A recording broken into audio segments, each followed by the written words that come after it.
Արդյոք սիրելի հայրենակիցներ, եթերում կրկին քաղաքական խաչմերուկն է։ Այսօր արդեն հունիսի 26-ն է։ Քիչ առաջ տեղեկացանք, որ Սահմանադրական դատարանում մեկնարկել է արժանտրությունների արդյունքների ամփոփելու մասին Կենտրոնական ընտրական հանձնաժողովի որոշման հետ կապված վեճերի քննությունը։ Գիտեք, ընդդիմադիր կոչվող ուժերը իրականում ոչ թե բոլոր ընդդիմադիր, բայց ընդդիմադիր կոչվող ուժերը հայց էին ներկայացրել համատեղ Սահմանադրական դատարան եւ հիմա այդ հարցն է քննում Սահմանադրական դատարան։ Բայց այդտեղ կա նաեւ հանուն հանրապետության հայցը, որը որ նույնպես ընդհանուր քննարկման առարկա է։ Այդ բոլոր հարցերը ընդհանուր է քննարկելու Սահմանադրական դատարանը, որը որ պարզ կդառնա արդեն մի քանի օրից, այսինքն այս ամսվա մեջ մենք չենք տեղեկանա եւ հուլիսի սկիզբ, կարծես ամսի 4-ին էր, չէ՞, 4-ին է պլանավորած, 4-ից 6-ը ընկած ժամանակահատվածում, որ մենք արդեն տեղեկանանք Սահմանադրական դատարանի որոշման մասին։ Օրվա ամենագլխավոր հարցը, սակայն կարծում եմ ստանում ենք մենք Իսրայելից։ Իսրայելը կրկին առաջ է քաշում հայոց ցեղասպանության հարցը եւ շատ հետաքրքիր է, քանի որ արտգործ նախարարն է այս հարցը առաջ բերել, Գեդեոն Սարը,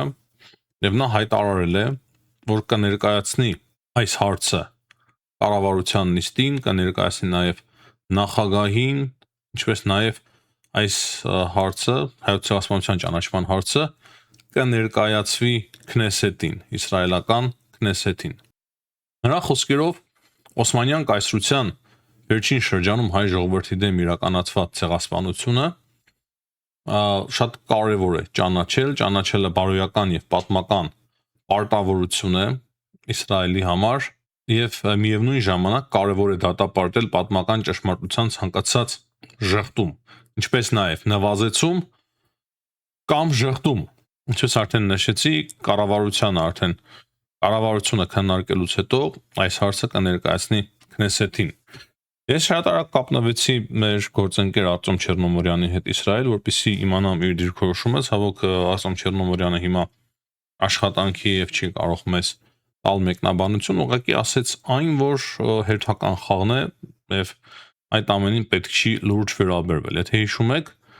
ամիսներ առաջ երևի ձմռանն էր, չէ՞, նմանատիպ ինչ որ հայտարարություն էր արել նաև Իսրայելի վարչապետ Բենյամին Նետանյահուն, խոսելով հայոց ցեղասպանության թեմայի շուրջ։ Եվ կարևոր է այստեղ հասկանալ, եւ դա միանշանակ է, ես կարծում եմ պետք չէ վերլուծաբան լինել, փորձագետ լինել, որ դա հասկանաս, որ սա պատասխան է Թուրքիայի գործողություններին, Էրդողանի հայտարարություններին։ Նրանք այնպես չէ, որ իրականում ցանկանում են ճանաչել պատմական արդարությունը, ճանաչել հայոց ցեղասպանությունը, ուղղակի փորձում են դրանով իսկ ինչ որ չափով ճնշում գործադրել Թուրքիայի վրա։ Ես փորձեցի ավելին իմանալ եւ արհեստական բանականության միջոցով հասկանալ, թե ինչ է կատարվում, քանի որ միայն Google-ով դժվար է ամեն ինչ գտնել եւ այդ հարցի շուրջ տեղեկանալ, դրա համար մեզ օգնեց ավելի լավ տեղեկացված լինելու այս հարցի շուրջ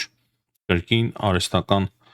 բանականությունը։ Լսենք միասին։ Իսրայելի արտաքին գործերի նախարար Գիդեոն Սարը պաշտոնապես հայտարարել է, որ հաջորդ կառավարական նիստին կիրակի օրը կներկայացնի հայոց ցեղասպանության պաշտոնական ճանաչման բանաձևի նախագիծը, ահա այս պատմական եւ իրավական նախաձեռնության հիմնական մանրամասները, գործընթացի փուլերը, կառավարության հավանություն։ Նախագիծը նախ կդրվի Իսրայելի կառավարության նախարարների կաբինետի քվեարկությանը։ Խորհրդարանական փուլ։ Կառավարության կողմից հաստատվելուց հետո բանաձևն անմիջապես կուղարկվի Քնեսեթ խորհրդարան վերջնական քվեարկության եւ ընդունման համար։ Նախագծի հիմնական շեշտադրումները՝ բարոյական պարտավորություն, ժխտողականության դատապարտում։ Բանաձևի կից հիմնավորման մեջ հատուկ նշվում է պատմական ճշմարտության ցանկացած խեղաթյուրման, նվազեցման կամ կազմակերպված ժխտողականության դեմ պայքարի անհրաժեշտությունը, ուղղակիորեն մատնանշելով Թուրքիայի կողմից պատմության դասագրքերի մանիպուլյատիվ վերաշարադրումը։ Պատմական փաստագրում։ Տեքստում հիշատակվում է 1-5 միլիոն զոհերի, մտավորականության ձերբակալությունների եւ բնիկ հողերում հազարամյա մշակութային ժառանգության ոչնչացման մասին։ Համատեքստ եւ աշխարհաքաղաքական ֆոն Իսրայելում նախկինում եւս եղել են Քնեսեթի առանձին падգամավորների կողմից նմանօրինակ փորձեր, սակայն սա եզակի դեպքերից է, երբ նախաձեռնությունը հանդես է գալիս անմիջապես արտաքին գործերի նախարարի մակարդակով եւ ներկայացվում է որպես կառավարական որոշման նախագիծ։ Լուծաբանները նշում են, որ այս քայլն արվում է Թուրքիայի նախագահ Ռեջեփ Թայիփ Էրդողանի հակաիսրայելական կոշտ հռետորաբանության եւ երկկողմ հարաբերությունների ծայրաստիճան սրման ֆոնին։ Բայց իրականում ես չէի բացառի կառավարության կողմից այս որոշման ընդունումը, ինչպես նաև Քնեսեթի, երկնեմ խաղ է Թուրքիայի վրա ճնշում գործադրելու համար լավագույն միջոց, բայց նույն ժամանակ այնքան է հիմա լարված Թուրքիա-Իսրայել հարաբերությունները այնքան են լարված, որ ես չէի բացառի, որ Իսրայելը կդիմի նման քայլի, բայց մեծ հաշվով չեմ կարծում, որ շատ բան փոխվելու է այդ որոշումից։ Սա էլ շատ կարևոր է հստակեցնել։ Անցնենք հաջորդ հարցերի քննարկմանը։ Հիշում եք երեկվա Փաշինյանի հայտարարությունները, մենք խոսեցինք մեր նախորդ հաղորդման մեջ դրա մասին, որ վերաբերվում էր ԵԱՏՄ-ին։ Հաստատի ԵԱՏՄ-ն անիմաստ կառույց է դառնում արդեն Հայաստանի համար, քանի որ Ռոսսելխոզնadzորը կրկին նոր որոշումներ է կայացնում։ Ռուսաստանը հիմա սահմանափակել է հայկական բոլոր ընկերությունների ձկնամթերքների ներմուծումը Ռուսաստանի Դաշնություն։ Սա նշանակում է այն, որ Ռուսաստանը չի փոխում իր քաղաքականությունը, այլ շարունակում է նույն քաղաքականությունը ավելի խորացնելով, ավելի շատ փորձելով ճնշում գործադրել Հայաստանի վրա։ Բայց ինչպես ես արդեն նշեցի, համոզված եմ, որ նրանք օգնում են մեզ։ Իրենք իրենց քայլերով մեզ օգնում են, որպեսզի մենք շատ ավելի արագ դիվերսիֆիկացիայի ենթարկենք մեր հարաբերությունները, ապրանքների արտահանման, առևտրային հարաբերությունները այլ երկրների հետ։ Իրոք շատ կարևոր է, բայց Ռուսաստանը հերևի չի հասկանում, թե ինչ անում։ Ռուսաստանը շատ բան սկսել է չհասկանալ։ Ես ուղղակի կողքից որպես հետևող փորձագետ զարմանում եմ, թե ինչ մտքերով են առաջնորդվում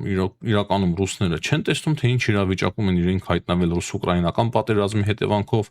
խափում են իրենց հասարակությանը, թե իբր հաղթանակ են տանում, ահավոր ծանր բարդ իրավիճակում է հիմա գտնվում Ռուսաստանը, բայց ամենավերևներում չնկատելու են տալիս դա եւ կենտրոնում են Հայաստանի վրա։ Կրկնեմ, ամենալավագույն բացատրությունը այդ ամենի այն է, որ իրենք հիմա հաշվարկում են, որ իրենց ուժերը բավարար են Հայաստանին ճնշելու համար եւ որpիսի իրենց հասարակությանը ինչ որ մի բան ցույց տան, ինչ որ արդյունք ցույց տան, իրենց պետք է նոր թշնամի, նոր հակառակորդ,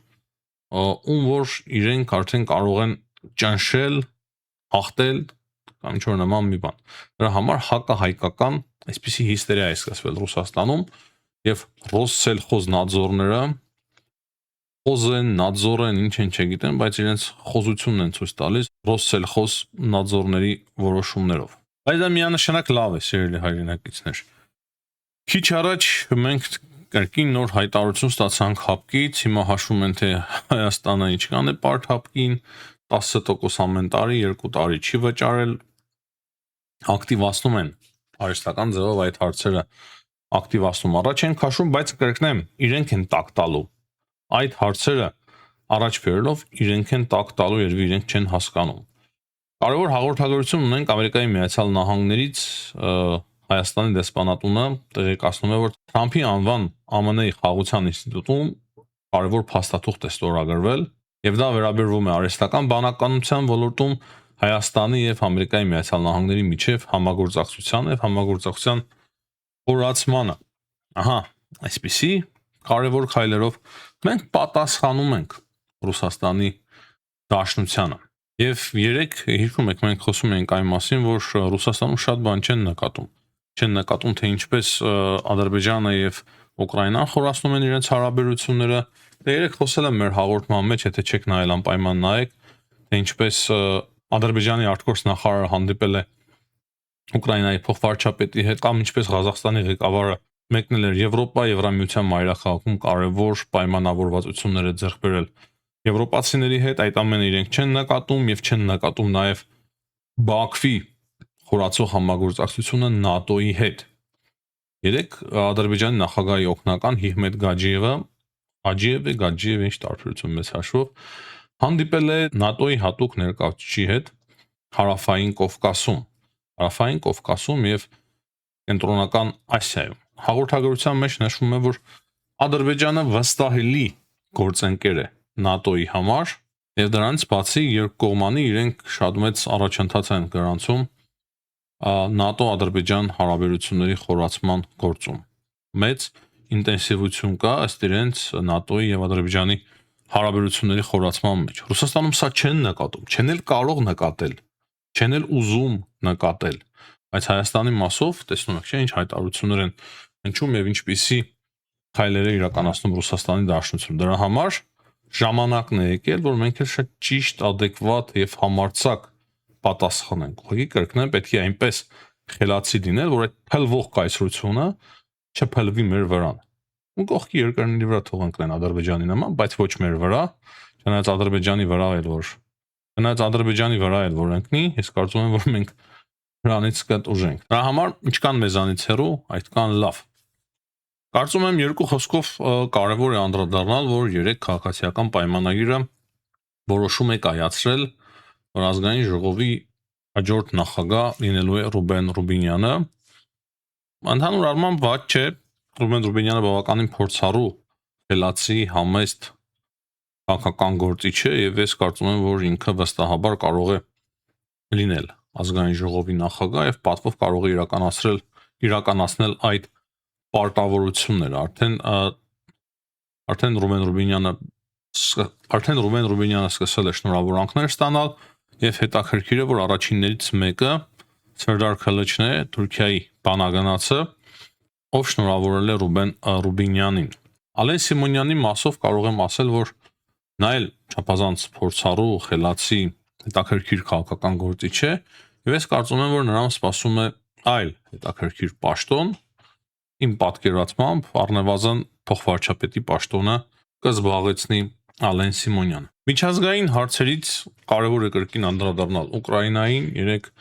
Զելենսկին մի հետաքրքիր խումբ է ձևավորել ազգային անվտանգության կազմում, որով որ 40 օրերի ընթացքում Ռուսաստանին պարտադրելու են աղություն։ Պարտադրելու են, որ Ռուսաստանը դադարեցնի պատերազմը ընդդեմ Ուկրաինայի։ Եվ սա հիմնականում վերաբերվում է Ղրիմին, հատուկ գործողություններով Ղրիմի վրա Ուկրաինան հասնելու է դրան, որ Ռուսաստանը դադարեցնի իր ագրեսիան ընդդեմ Ուկրաինայի։ Լսում եմ տարբեր փորձագետների, շատ փորձագետների Ռուսաստանում իրոք շատ աղետալի վիճակ է նաև տնտեսության մեջ, իսկ ուկրաինական դրոնների հարվածները հատկապես նավթի վերամշակման գործարաններին բավականին լուրջ խնդիրներ եւ ճգնաժամեր են ստեղծում Ռուսաստանի Դաշնության մեջ։ Դրա համար Ամերիկայի Միացյալ Նահանգներից հայտարարությունների ոճը փոխվել է, դրա համար պետքարտուղարությունը խոսում է այն մասին, որ Ուկրաինան հաղթանակ է տանում Ռուսաստանի նկատմամբ, իմիջայլոց նման հայտարարությամբ է հանդես եկել նաև Ֆրիդրիխ Մերցը, հիմա գիտեք Լեհաստանում Ուկրաինայի աջակցության հարցով շատ կարևոր հավաք էր, որին որ մասնակցում է նաև Արմեն Գրիգորյանը, այնտեղ որոշվել է 10 միլիարդ եվրոյի օգնություն հատկացնել Ուկրաինային եւ կանցլեր Մերցի հայտարարությունը չափազանց հետաքրքիր է, որ Ուկրաինան հաստատի հաղթանակ է տանում Ռուսաստանի դեմ եւ Ռուսաստանը ժամանակն է, որ հասկանա, որ ինքը չի կարող հաղթել այդ պատերազմում։ Չնայած այլ իրականության մեջ է ապրում Վլադիմիր Պուտինը, ասում է, որ իրենք իբր հաղթանակ են տանում, բայց բոլորս էլ հասկանում ենք, որ դա ընդամենը խոսքեր են։ Իմիջայլոց ես երեք մոռացա խոսել այն մասին, որ Լուկաշենկոն վախեցել է եւ այդ ռետրանսլյատորները, որոնք որ ուղղորդում էին ռուսական դրոնները, հեռացրել է սահմանից։ Ուկրաինա-բելարուսական սահմանից հեռացրել է, չնայած չոր հայտարարություններով է հանդես եկել, որ հանդիպել է Զելենսկի ներկայացուցիչի հետ, ասում է, որ եթե պատերազմ սկսեք կամ պատերազմի մեջ ներքաշվի Բելարուսը շատ վատ կլինի, այլ պատերազմ կլինի, բայց ընդհանուր իր հայտարարությունների ոճից եւ երբ որ մենք լսում ենք այդ հայտարարությունները եւ վերլուծում ենք, հասկանում ենք, որ նա վախեցած է, բավականին լուրջ ձևով վախեցած է։ Յուրաքանչյուր մեկը, ով որ լավ է հասկանում քաղաքականությունից եւ ընդհանուր հոգեբանությունից, մարդկանց հայտարարություններին հետևելով, ցես կփաստի, որ Լուկաշենկոն լուրջ ձևով վախեցել է Զելենսկի այդ վերջնագրից եւ շփաթը չլարացած շատ արագ այդ ռետրանսլատորները հեռացրել է սահմանից։ Այսօր Ռուսաստանը հարձակվել է Ուկրաինայի վրա կան զոհեր, դերևս բալիստիկ հրթիռներով եւ դրոներով ցավոտ հարվածներ է կարողանում հասցնել Ռուսաստանը Ուկրաինային, բայց սա էլ կարող է փոխվել, քանի որ սեփական Patriot համակարգի նման համակարգեր է մշակում Ուկրաինան շատ ավելի էժան, շատ ավելի արագ եւ տարիներ պետք չեն Ուկրաինային, որպեսզի իրենք ստանան լիցենզիա, շատ արագ է այդ ամենը տեղի ունենում եւ փորձագետները նշում են, որ մինչեւ տարվա վերջ Ուկրաինան կունենա massայական արդեն այդ հակաօդային պաշտպանության հրթիռները եւ դրանից բացի հրթիռները կունենա բալիստիկ 800 կիլոմետրից ավել թռնող եւ բավականին մեծ պայթուցիկ չափով եւ այդպիսի հրթիռներով կկարողանա թիրախավորել նաեւ Մոսկվան, այսինքն խաղի կանոնները շատ արագ են փոխվում ի վնաս Ռուսաստանի։ Իսկ Ռուսաստանը կամենակում է սպառնալ Հայաստանին, իրենք հարվածներ են ստանում Ուկրաինայից, բայց կենտրոնում են Հայաստանի վրա։ Ինչ վերաբերվում է Իրանին, Իրանից էլ կան հետաքրքիր տեղեկություններ Հորմուզի նեղուցի մասով։ Իրանը զգուշացնում է, որ ամեն տեղով չէ որ կարելի է անցնել Հորմուզի նեղուցը այնտեղից, որտեղից որ թույլ է տալիս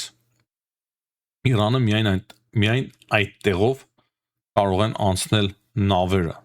Հստակ զգուշացնում են, որ նախ վտանգ կա իրենց համար, եթե խախտեն այդ կանոնները, երկրորդը Իրանը թույլ չի տա ոչ մեկին խախտելու նավագնացության այդ ուղին։ Եվ մենք երեք ստացանք նաև տեղեկություն, որ իրանական կողմը նույնիսկ հարձակում է իրականացրել այդ տանկերներից մեկի վրա, որը որ չի ենթարկվել իրանական հրահանգին։ Մնացածը մեծ հաշվով շատ բան չկա խոսելու Իրան-Ամերիկա հարաբերություններից, կրկին քննարկման թեման Լիբանանն է, Իսրայելը դուրս բերելու է զորքերը, դուրս չի բերելու,